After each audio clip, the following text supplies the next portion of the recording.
اللہ رب العزت ارشاد فرماتا ہے لعلکم تتقون، تاکہ تم پرہیزگار بن جاؤ، تم متقی بن جاؤ۔ تو روزے کا جو اصل مقصد ہے وہ ہے تقوی کا حصول۔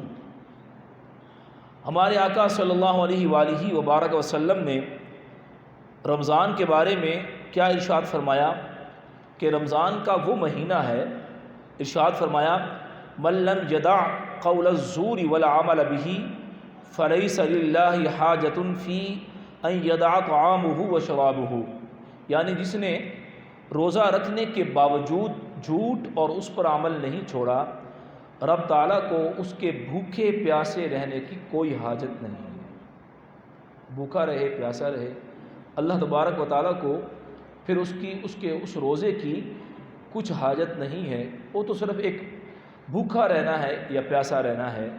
تو روزے کا جو اصل مقصد ہے وہ ہے گناہوں سے بچنا، پرہیزگاری اختیار کرنا۔ یوں ہی ہمارے آقا صلی اللہ علیہ وسلم نے ارشاد فرمایا ان الصیام لیس من الطعام والشراب ولکن من الکذب والباطل واللغو، روزہ صرف کھانے پینے سے باز رہنے کا نام نہیں، بلکہ روزہ جھوٹ، گناہوں اور بیکار چیزوں سے بھی بچنے کا نام ہے۔ یعنی ہر وہ چیز جو لغو ہے، بیکار ہے، گناہ ہے، اس سے بچ جانا یہ روزہ ہے۔ فقط یہ نہیں کہ ہم دن بھر پیاسے رہے، ہم نے اپنے آپ کو کھانے سے روکے رکھا، بس یہی روزہ ہے، نہیں، بلکہ روزہ یہ ہے کہ ہم ہر قسم کے گناہوں سے بچ جائیں۔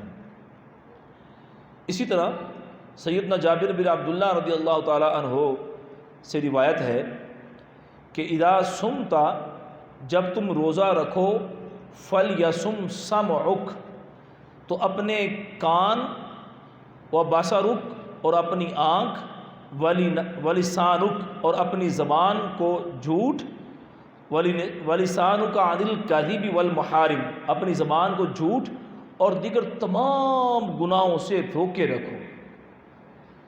جب تم روزہ رکھو تو اپنی آنکھوں کو، اپنے کانوں کو، اپنی زبان کو تمام گناہوں سے روکے رکھو، اور فرمایا کہ اپنے خادم اور ملازم کو اذیت سے باز رکھو۔ روزے میں وقار اور اطمینان سے رہو، رمضان اور غیر رمضان میں ایک جیسے مت رہو، یعنی فرق ہونا چاہیے کہ اب رمضان آ چکا ہے، اب ہمارے معاملات بالکل مختلف ہو جانے چاہیے۔ اللہ تبارک و تعالی ہمیں نصیب فرمائے۔ تو روزے کا اصل مقصد کیا ہے؟ وہ ہے تقوی اور پرہیزگاری۔ اگر روزہ ہم نے رکھا اور تقوی اور پرہیزگاری ہمیں حاصل نہ ہوا تو پھر ہم نے روزے کی برکات کو ہم نے زائل کر دیا، روزے کے جو فضائل ہیں اس کو ہم نے زائل کر دیا۔ اور یہ ہیں کتنے؟ قرآن کہتا ہے ایام معدودات، یہ تو گنتی کے دن ہیں، گنے چنے ہیں، 29 دن ہیں یا 30 دن ہیں۔ تو ان 30 دنوں میں ہم نے اپنے رب عز و جل کی کامل اتباع، کامل اطاعت، کامل فرما برداری کرنی ہے۔ یعنی ان دنوں کے اندر، رمضان المبارک کے ان مقدس ایام میں۔ اور دیکھیں روزے میں ہمارے لیے کس قدر برکات ہیں۔ حضور نبی کریم صلی اللہ تعالیٰ علیہ وآلہ وبارک وسلم نے شعبان کا جب آخری دن تھا، آپ صلی اللہ تعالیٰ علیہ وسلم نے ایک عظیم الشان خطبہ ارشاد فرمایا، اور اس میں آپ نے ارشاد فرمایا کہ لوگوں، تم میں وہ مہینہ، مقدس مہینہ یہ آنے والا ہے کہ جس کا پہلا عشرہ عشرہ رحمت ہے، دوسرا عشرہ مغفرت ہے، اور تیسرا یہ نار سے آزادی کا عشرہ ہے۔ اور اس میں ایک وہ عظیم الشان رات ہے کہ جسے لیلۃ القدر کہتے ہیں، جو کہ 1000 مہینوں سے بھی افضل ہے۔ لیلۃ القدر خیر من الف شہر، کہ یہ لیلۃ القدر ایسی عظیم الشان رات ہے جو 1000 مہینوں سے بھی افضل ہے۔ اور ہمارے آقا صلی اللہ علیہ وسلم نے ارشاد فرمایا کہ یہ وہ ماہ مقدس ہے جس میں اللہ تبارک و تعالی جہنم کے دروازوں کو بند کر دیتا ہے، اور جنت کے دروازے کھول دیے جاتے ہیں، اور شیاطین شریر جنات اس ماہ مقدس میں جکڑ دیے جاتے ہیں۔ جیسا کہ میرے سامنے ایک روایت موجود ہے، ہمارے آقا صلی اللہ علیہ وسلم نے ارشاد فرمایا، اور سیدنا ابو ہریرہ رضی اللہ تعالیٰ عنہ اس کے راوی ہیں، امام بخاری اس کو روایت فرماتے ہیں، اذا دخل رمضان، کہ جب رمضان کا مہینہ آتا ہے، فتحت ابواب الجنہ، اللہ تبارک و تعالیٰ جنت کے دروازے کھول دیتا ہے، وغلقت ابواب جہنم، اور جہنم کے دروازے بند کر دیے جاتے ہیں، وسلسلت الشیاطین، اور شیاطین کو زنجیروں میں جکڑ دیا جاتا ہے۔ یہ وہ ماہ مکرم، ماہ مقدس ہے۔ اس کے بارے میں حضور نبی کریم صلی اللہ علیہ وسلم کے کثیر فرامین ملتے ہیں اس کی عظمت و شان کے بارے میں، اس لیے فرمایا کہ صوموا تصحوا، کہ روزہ رکھو، کہ روزہ رکھنے سے بندہ کیا ہے؟ صحت یاب ہو جاتا ہے، اس میں شفا ہے، صحت یاب بھی ہے۔ اور روزے کے بارے میں، اس کی جزا کے بارے میں، اس کے اجر کے بارے میں حضور نبی کریم صلی اللہ علیہ وسلم نے ارشاد فرمایا کہ اللہ فرماتا ہے کہ الصوم لی وانا اجزی بہ، کہ روزہ میرے لیے ہے اور میں ہی اس کی جزا دوں گا۔ اور ایک روایت یوں ہے کہ روزہ میرے لیے ہے اور میں ہی اس کی جزا ہوں، یعنی میں ہی اس کی جزا ہوں۔ سبحان اللہ۔ ہم سب یہ چاہتے ہیں کہ اللہ تبارک و تعالی ہم سے راضی ہو جائے، تو اس روایت کے مطابق جو روزہ رکھنے والا ہے، اللہ رب العزت ارشاد فرماتا ہے کہ جو روزہ رکھنے والا ہے اسے، جس کے لیے اس نے روزہ رکھا ہے اسے رب مل جائے گا۔ سبحان اللہ۔ تو جسے رب مل جائے، سبحان اللہ، اللہ تبارک و تعالی ہمیں ماہ صیام کی برکتوں سے مستفیض ہونے کی توفیق عطا فرمائے۔ تو میں نے یہ اس لیے یہ آپ کو فضائل سنا رہا ہوں کہ بس 4-5 دن ہیں، اس کے بعد اس ماہ مقدس کا آغاز ہو جائے گا۔ ہم اس کی تیاری کریں، اس ماہ مکرم کا استقبال کریں۔ ہمارے ہاں کوئی معزز مہمان آنا ہو، کوئی بہت بڑی شخصیت اگر ہمارے ہاں کسی نے آنا ہو، تو ہم کیسے اس کا استقبال کرتے ہیں، کیسے اہتمام کرتے ہیں۔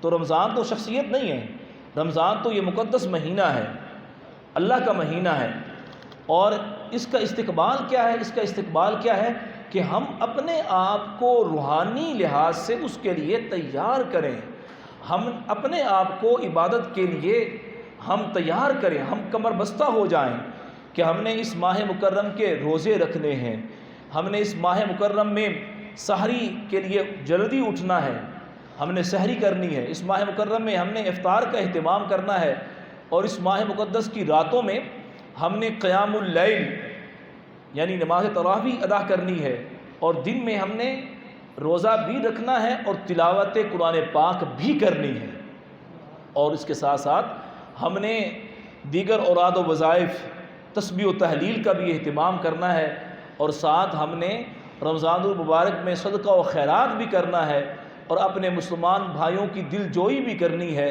جو غرباء ہیں، فقراء ہیں، جو مساکین ہیں، جو ایسے لوگ جو متوسط الحال ہیں، ہم نے ان کے ساتھ خیر خواہی کرنی ہے۔ یہ ہے رمضان کی تیاری، اللہ تبارک و تعالی نصیب فرمائے۔ حدیث پاک میں فرمایا گیا کہ جنت کے جو دروازے ہیں، اس 8 دروازے ہیں، فی الجنتی 8 ابواب، جنت کے 8 دروازے ہیں، اس میں ایک دروازہ ایسا ہے، اس کا نام ہے باب الریان، باب الریان، اور یہ وہ دروازہ ہے جس دروازے سے روزہ دار ہی داخل ہوگا۔ سبحان اللہ، کتنا اعزاز ہے روزہ دار کے لیے۔ اللہ تبارک و تعالی ہمیں ان برکتوں کو سمیٹنے کی توفیق عطا فرمائے۔ تو ہم نے کوشش یہ کرنی ہے کہ رمضان ہمارا اس انداز میں گزرے کہ وہ ہمارے لیے ایک قابل نمونہ بن جائے، ہمارے بچوں کے لیے، ہمارے اعزاء اقرباء دوست کے لیے، ہماری ذات جو ہے وہ قابل تقلید بن جائے، اور ہمارے لیے سدھرنے، سنورنے اور ہماری اصلاح کا سبب بن جائے اس مرتبہ کا رمضان۔ اللہ تبارک و تعالی ہمیں اس کی توفیق عطا فرمائے۔ سب کہہ دیجیے آمین۔ تو میں عرض کر رہا تھا کہ رمضان کے روزوں کا مقصد کیا ہے؟ تقوی کا حصول ہے۔ تو تقوی کیسے ملے گا؟ جب ہم گناہوں کو چھوڑ دیں گے۔ تقوی کب ملے گا؟ جب ہم جھوٹ کو ترک کریں گے۔ تقوی کب ملے گا؟ جب ہم غیبت نہیں کریں گے، چغلی نہیں کریں گے، ہم دل آزاری نہیں کریں گے، ہم گناہوں کو چھوڑ دیں گے، ہماری آنکھ برا نہیں دیکھے گی، ہمارے کان برا نہیں سنیں گے، ہم ہاتھوں سے ظلم نہیں کریں گے اور پاؤں سے چل کر کسی بری جگہ پر نہیں جائیں گے، تب ہمیں تقوی ملے گا۔ اور تقوی کیسے حاصل ہوتا ہے؟ فرائض اور سنن، فرائض واجبات اور سنن کی پابندی کے ساتھ ساتھ نوافل کی ادائیگی، یہ تقوی حاصل کرنے کا ذریعہ ہے۔ کہ فرائض تو ہم ادا کر ہی رہے ہیں، جو واجبات ہیں وہ تو ادا کر ہی رہے ہیں، جو سنن ہیں وہ تو ہم ادا کر ہی رہے ہیں، جو نفلی عبادات ہیں اس کی طرف ہماری رغبت ہونی چاہیے۔ کہ 11 مہینے، اس کے بعد یہ 12واں مہینہ ہے، پورا سال ہم نے گزارا، اس کا انتظار کیا، تو یہ مہینہ آیا تو اس میں ہمارے معمولات بھی سپیشل ہونے چاہیے، اس میں ہمارے لیے انعامات بھی سپیشل ہیں۔ کہ یہ وہ مہینہ ہے کہ جس میں نفلی عبادت کا ثواب فرض کے برابر ہو جاتا ہے۔ جو غیر رمضان میں ہم نے فرض ادا کیے، تو رمضان میں نفل کا ثواب فرض کے برابر ہو گیا۔ دیکھیں کتنا بڑا اس کا اجر و ثواب ہے۔ تو فرض کا ثواب کتنا ہوگا؟ نفل کا ثواب فرض کے برابر ہے، تو فرض کا ثواب کتنا ہوگا؟ اور اسی طرح رمضان میں اللہ تبارک و تعالی پہلے عشرے میں، دوسرے عشرے میں، تیسرے عشرے میں گناہ گار لوگوں کی بخشش و مغفرت فرماتا ہے۔ اور یہ مہینہ دعا کا مہینہ ہے، یہ مہینہ آہوزاری کا مہینہ ہے، یہ مہینہ اللہ رب العزت کی راہ میں خرچ کرنے کا مہینہ ہے۔ تو تبھی جا کے ہمیں تقوی حاصل ہوگا جب ہم ان تمام امور کا خیال کریں گے۔ اسی طرح علماء فرماتے ہیں کہ اعمال صالحہ یہ تقوی حاصل کرنے کا ذریعہ، اسی طرح صحبت صالحین بھی تقوی حاصل کرنے کا ذریعہ ہے۔ اگر ہمیں اچھوں کی صحبت مل جائے، اگر ہماری کمپنی اچھی ہے، تو ظاہری بات ہے اگر اچھے لوگوں کے میں اٹھنا بیٹھنا ہمارا ہے تو ہمیں نیکی کی طرف راغب کریں گے، ہمیں نیکی کی تلقین کرتے رہیں گے، ہمیں نیکی کا ذوق و شوق دلاتے رہیں گے، ہم گناہوں سے بچ جائیں گے۔ اچھا دوست جو ہوتا ہے، علماء کی صحبت، نیک لوگوں کی صحبت، کاملین کی، صالحین کی صحبت، یہ ہمیں گناہوں سے بچائے رکھتی ہے، یہ ہمیں نیکیوں کی طرف رغبت دلاتی ہے۔ اسی طرح رمضان المبارک میں تلاوت قرآن یہ ہمارا خاص معمول ہونا چاہیے۔ یہ میں رمضان سے پہلے رمضان کی تیاری کے بارے میں آپ کو بتا رہا ہوں کہ ہم نے رمضان کی کیسے تیاری کرنی ہے۔ شادی ہوتی ہے نا، ہمارے گھر میں ہو، شادی ہو یا خاندان میں ہو جائے تو ہم پہلے سے تیاری کر رہے ہوتے ہیں، مہینہ پہلے ہی تیاری شروع ہو جاتی ہے۔ گھر میں بیٹے کی شادی ہے، بیٹی کی شادی ہے، بھائی کی شادی ہے، یا عزیز و اقارب میں کسی کی شادی ہے، کیسے اہتمام کرتے ہیں، اور ہم خود بھی تیاری کر رہے ہوتے ہیں، تمام بچے تیاری کر رہے ہوتے ہیں۔ تو یہ مہینہ اتنی عظمتوں والا ہے، اس کی بھی پہلے سے تیاری کریں کہ رمضان میں میرے کیا معمولات ہونے چاہیے، میں نے کون کون سی عبادات کرنی ہے، ایک انڈیکس بنائیں کہ اس رمضان میں کیا سپیشل ہونا چاہیے، میں نے کیا خاص طور پر کرنا ہے۔ ہر سال رمضان آتا ہے، میری زندگی میں 45 سال رمضان آیا، میری عمر 50 سال ہے، 50 سال رمضان کا مہینہ آتا رہا۔ چلو وہ ایام طفولیت نکال دیں، جب سن شعور کو پہنچے تھے وہ 40 سال یا 45 سال لگا لے، رمضان آیا تو اس رمضان میں کیا نیا ہونا چاہیے، کیا چینج آنی چاہیے رمضان میں، یہ تھوڑا سا ہمیں غور و خوض کرنا چاہیے۔ تو میں چند چیزیں آپ کو بتائے دیتا ہوں جو آپ کو اس میں سے اچھی لگیں، ساری اچھی ہیں لیکن اپنی طبیعت کے مطابق جو آپ کرنا چاہیں، جو آسانی کے ساتھ آپ کے جو معمولات ہیں، جو آپ کے کاروباری یا آپ کے جابز کے معاملات ہیں، اس میں سے جتنا ٹائم آپ نکال سکتے ہیں اس کو آپ اس میں ایڈجسٹ کریں۔ انشاءاللہ آپ کا یہ رمضان سپیشل ہو جائے گا، بہترین ہو جائے گا، ہم زیادہ سے زیادہ خیر حاصل کرنے میں کامیاب ہو جائیں گے۔ تو اس میں تلاوت قرآن پاک کم از کم ایک بار تو قرآن مجید کا ختم کر لیجئے۔ اب آپ کہیں گے قاری صاحب کو فرض تھوڑی ہے، واجب بھی نہیں ہے۔ بے شک فرض واجب نہیں ہے، لیکن قرآن یہ حضور نبی کریم صلی اللہ علیہ وآلہ وسلم پر نازل ہوا۔ ہمارے آقا صلی اللہ علیہ وسلم ہر سال جبریل امین علیہ السلام کے ساتھ قرآن کا دور فرماتے تھے، اور قرآن پڑھنے والے اللہ تبارک و تعالیٰ قرآن پاک پڑھنے والے کو بڑا پسند فرماتا ہے۔ جب بندہ قرآن پاک پڑھ رہا ہوتا ہے، رب اس بندے سے بڑی محبت فرماتا ہے، اور رب کی خاص رحمتوں کا نزول ہو رہا ہوتا ہے۔ یہاں تک کہ روایات میں ملتا ہے جب بندہ قرآن پڑھتا ہے نا تو فرشتے آتے ہیں اور قرآن سن کر خوش ہوتے ہیں اور اس کے لیے دعا کرتے ہیں۔ اور یہ بھی روایات میں ملتا ہے کہ جب بندہ قرآن پڑھتا ہے تو قرآن پڑھنے والے کے منہ سے ان کو اتنی خوشبو آتی ہے کہ اس کے منہ کے ساتھ فرشتے اپنا منہ لگا دیتے ہیں۔ سبحان اللہ۔ دیکھیں اب تلاوت قرآن پاک اس کی اتنی برکات ہے، تو قرآن پاک سمجھ کر پڑھیں گے تو اس کی کتنی فضیلتیں ملیں گی ہمیں۔ تو یہ میں آپ سے گزارش کروں گا کہ ایک مرتبہ قرآن پاک کی تکمیل یہ تو لازمی ہو، ہر روز ایک پارہ پڑھیں گے تو آسانی کے ساتھ ہو جائے گا۔ تو اس کے ساتھ ساتھ قرآن پاک سیکھیں بھی، بالخصوص جو یہاں پر موجود ہیں ہمارے اہل علاقہ ہیں، خضرہ مسجد میں نماز پڑھنے والے ہیں، یہ آپ کے سامنے تفسیر صلاۃ الجنان موجود ہے، یہ آپ کھولیں، یہاں بیٹھیں، ظہر کے بعد عصر کے بعد جب آپ کو آسانی ہو، یا گھر میں آپ ہیں گھر میں ٹائم نکال لیں۔